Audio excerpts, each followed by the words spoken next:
80 शब्द प्रति minute dictation start करते हैं 5 सेकंड बाद।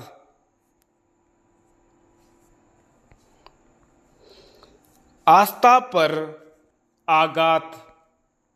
तिरुपति के विश्व प्रसिद्ध बालाजी मंदिर में प्रसाद के रूप में वितरित किए जाने वाले लड्डुओं को तैयार करने में पशुओं की चर्बी और मछली के तेल का इस्तेमाल किए जाने का मामला जितना सनसनीखेज है उतना ही आस्था पर आघात करने वाला भी। आंध्र प्रदेश के मुख्यमंत्री चंद्रबाबू नायडू ने पहले यह बयान जारी किया कि तिरुपति मंदिर में मिलने वाले लड्डुओं को बनाने में ऐसी सामग्री का इस्तेमाल किया जाता है जिसमें पशुओं की चर्बी मिली रहती थी। फिर उन्होंने गुजरात की एक सरकारी प्रयोगशाला से मिली रपट के आधार पर यह कहा कि लड्डुओं को बनाने में जिस घी का उपयोग होता था उसमें सचमुच पशुओं की चर्बी, मछली के तेल आदि का प्रयोग होता था। यदि उक्त रपट सही है तो इससे अधिक आघातकारी और नैतिक एवं अधार्मिक और कुछ हो ही नहीं सकता।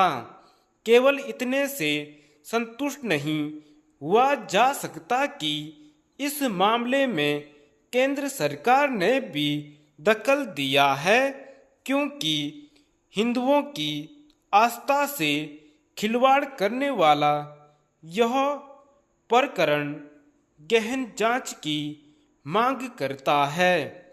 यह चलना ही चाहिए कि सच्चाई क्या है।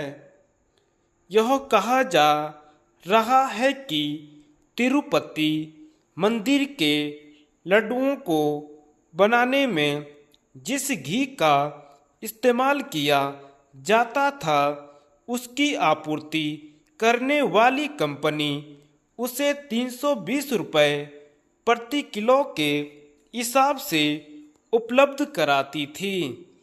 क्या यह संभव है? आज दूध की औसत कीमत 50 रुपये प्रति लीटर है और 1 किलोग्राम घी तैयार करने में आमतौर पर 20-25 लीटर दूध की खपत होती है। यदि दूध गाय का हो तो खपत और अधिक होती है। आखिर ऐसे में कोई 300-400 रुपये किलो के हिसाब से घी कैसे उपलब्ध करा सकता है? यदि कोई यह दावा करे कि वह घी बनाने की प्रक्रिया में निकलने वाले मट्टे जैसे सह उत्पाद की बिक्री करके कम दाम पर घी उपलब्ध करा सकता है तो यह गणित भी गले नहीं उतरता।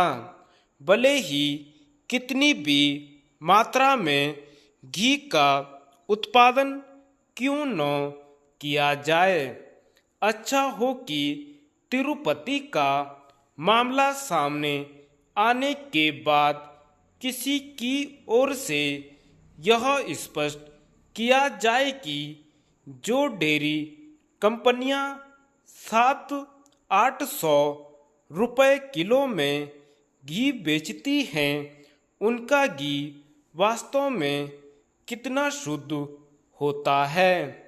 बात केवल तिरुपति मंदिर में मिलने वाले देसी घी से बने लड्डुओं की ही नहीं है, क्योंकि अन्य मंदिरों और साथ ही बाजार में कथित तौर पर शुद्ध देसी घी से तैयार सामग्री मिलती है। यदि देश में कहीं पर भी 400-500 रुपये किलो में देसी घी मिल रहा है तो यह संभव ही नहीं कि उसमें किसी तरह की मिलावट न हो। तिरुपति मंदिर का मामला यह भी बता रहा है कि हिंदुओं के मंदिरों को सरकारी नियंत्रण से मुक्त करने की आवश्यकता है। यदि अन्य समुदाय अपने धार्मिक स्थलों की देखभाल कर सकते हैं तो फिर हिंदू समाज क्यों नहीं कर सकता। धन्यवाद।